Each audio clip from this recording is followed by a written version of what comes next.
Hi, thank you so much for joining me today. I'm Shannon, and this is Starseed Evolution, bringing the wisdom and insight of the cosmos to you. I'm grateful that you're listening.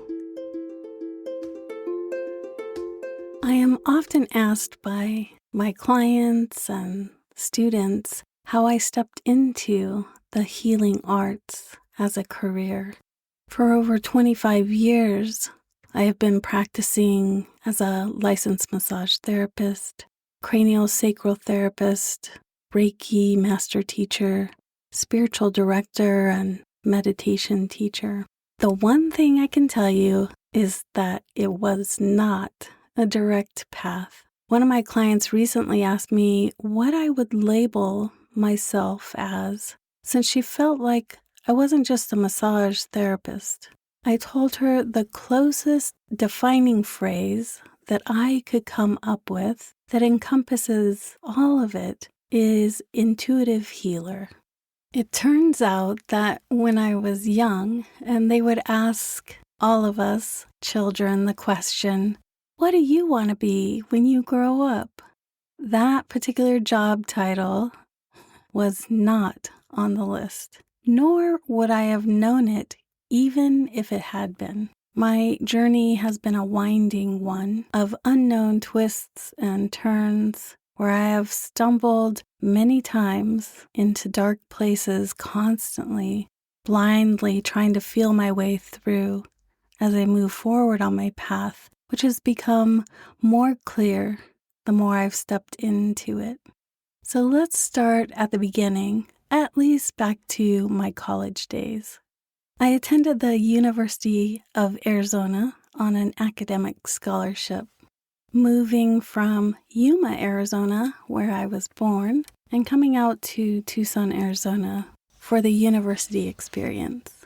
My major was education with a minor in English and Spanish. My focus was on education in the high school tradition, teaching English. I was a writer at heart and loved reading and diving into characters and stories and seeing the beautiful way to connect to the human heart through these stories. It turns out, though, that actually teaching high school English isn't quite the same in person as it was for Robin Williams in Dead Poets Society. When I graduated from the U of A at the age of 23, before I knew all the defining things about myself, I was, and still am, and will always be, a sensitive, empathic, introverted person. After 6 months of teaching high school, I just couldn't do it anymore. I was miserable every day. I did not have the mind or fortitude to face that kind of teaching assignment. So I left the high school academic arena. And over the next 3 years after that, I just worked at a local grocery store and did all the different types of jobs that you would learn there. And while I worked, which allowed me to care for myself physically, mentally, I began exploring on the side the things that I enjoyed about life. One of the things that I enjoyed was the physical therapy tradition because I spent a lot of time growing up in physical therapy. I was a competitive gymnast, and so I was always getting injured. And so it required me to spend a lot of time in physical therapy repairing my body. Because I knew how helpful physical therapy could be, I decided to start volunteering in this direction just to discover if it's a direction I wanted to go in my own life, career-wise. As I volunteered in physical therapy, there became an aha moment inside my mind. Well, if I want to go in this direction, I probably need to get some more job-related experience in the medical field. so that I could learn more of the medical terminology. Around that time, I found that there was a job at a radiology clinic for CAT scans and MRIs that was looking for a tech assistant where you could learn on the job. I was hired and worked there for 2 years and learned how to interview patients, order stock that the CAT scans and MRI techs needed, retrieving scans, meeting the radiologists that work there, and just becoming associated with the medical field. The biggest thing that I learned during this job development and development of my inner self, learning about who I was and the direction I wanted to go, was that as much as I enjoyed working with the people I did, I wanted more contact with people rather than just the interviewing process of getting ready for a scan. I felt like I wanted a deeper contact with individuals. Part of it was knowing that I wanted to be more present for people on their journey as they needed it. Because at the same time, I was also volunteering in physical therapy and enjoyed working with patients, I decided to apply to, got accepted, and went to school to become a physical therapy assistant. And as that door opened up for me during the program, stepping more into the direction of knowing what I wanted to do, or at least I thought this was the end game of things. Before I graduated from the program, I landed a job at a local physical therapy clinic where I started working full-time. One of the skills that I learned by being on the job as a physical therapy assistant was not so much about the career.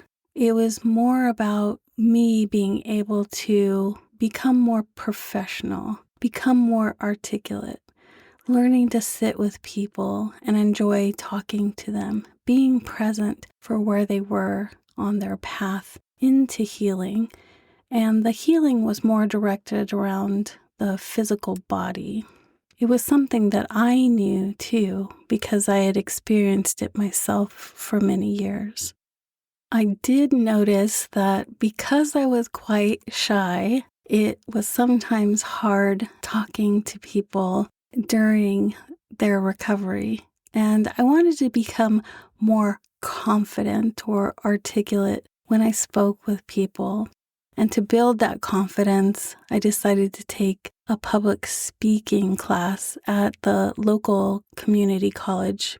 This allowed me to practice speaking and building up my inner confidence to use my voice.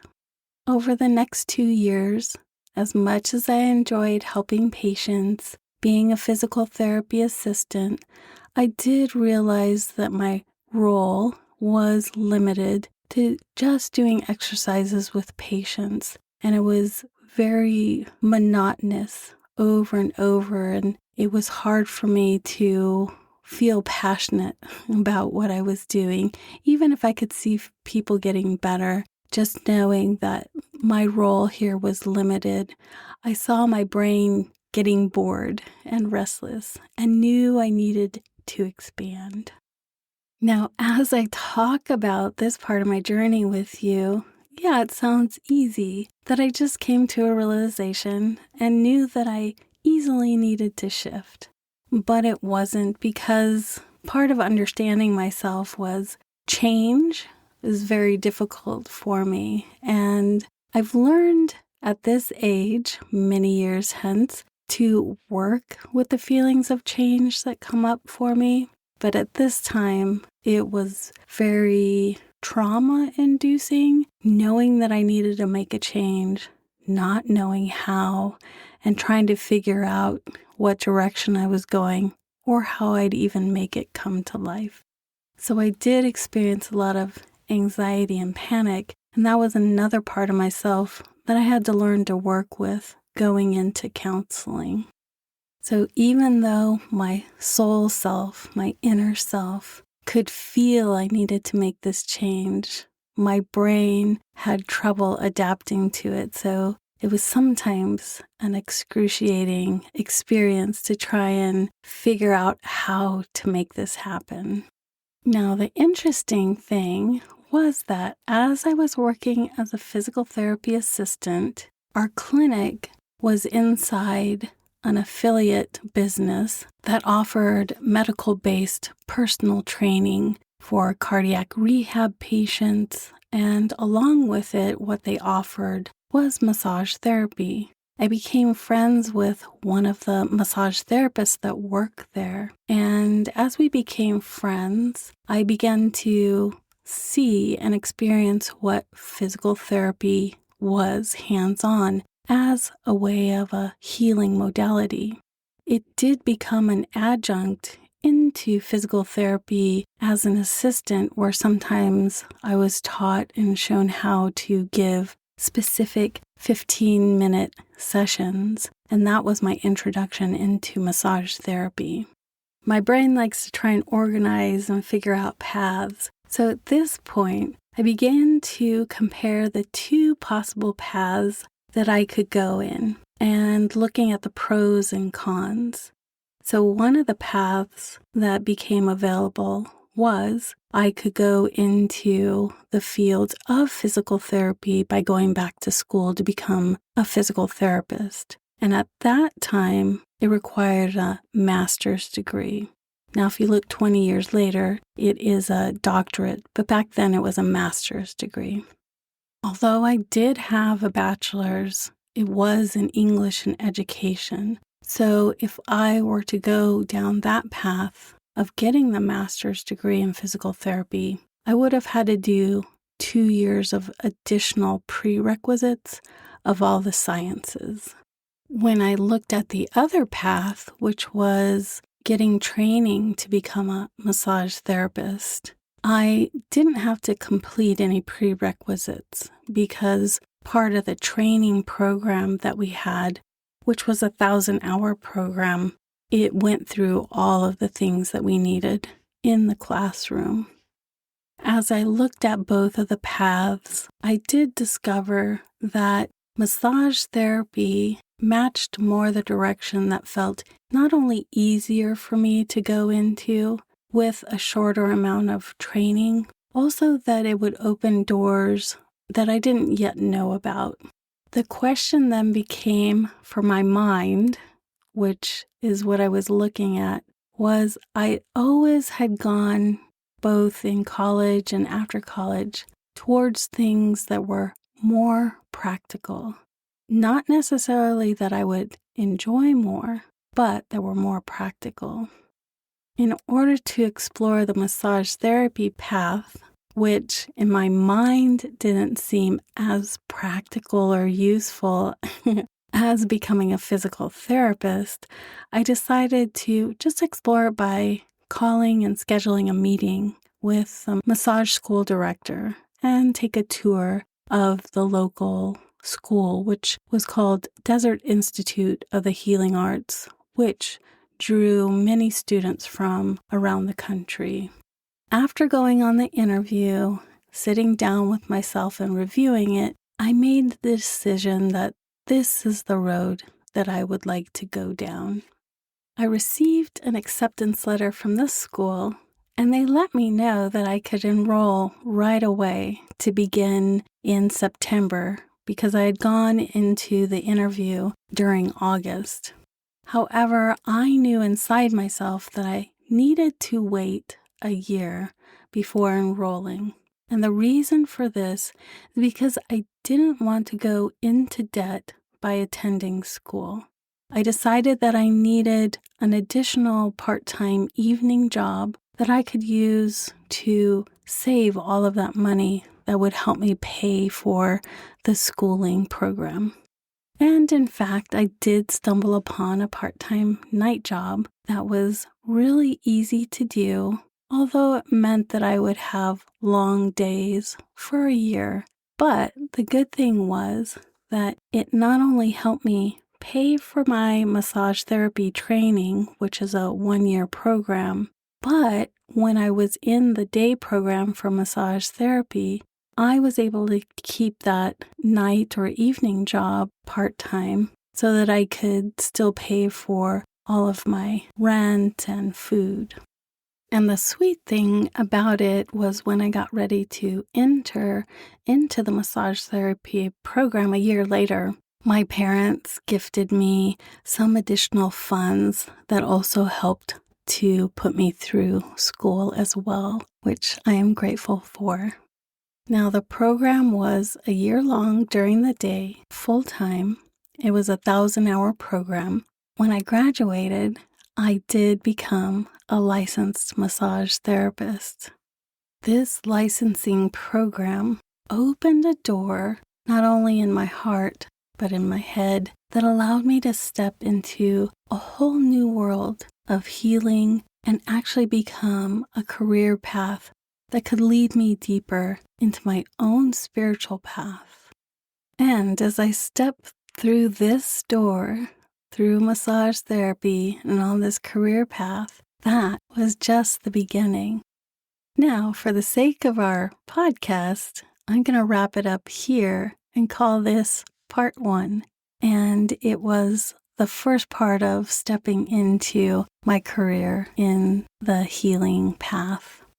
In part 2, which will be coming up next, I'll explore and share with you how stepping into the massage therapy field then created this whole nother universe for me that I'll share with you about the spiritual activation that took place inside of myself, stepping into Reiki and its healing presence in my life, and also all the different modalities that I became connected with, learned, and experienced on my path, not only as a career, but also my own spiritual journey. I'm grateful that you joined me today, and I look forward to seeing you in our next episode. If you'd ever like to join me live, I teach spiritual classes and ceremonies on Insight Timer, which is a meditation app. I'll place the link in the show notes below, and if you'd like to check those out, the link will show you all the different classes that I have coming up. All of them are offered by donation. I'm Shannon. You've been listening to Starseed Evolution. I'm wishing you a beautiful day. Namaste.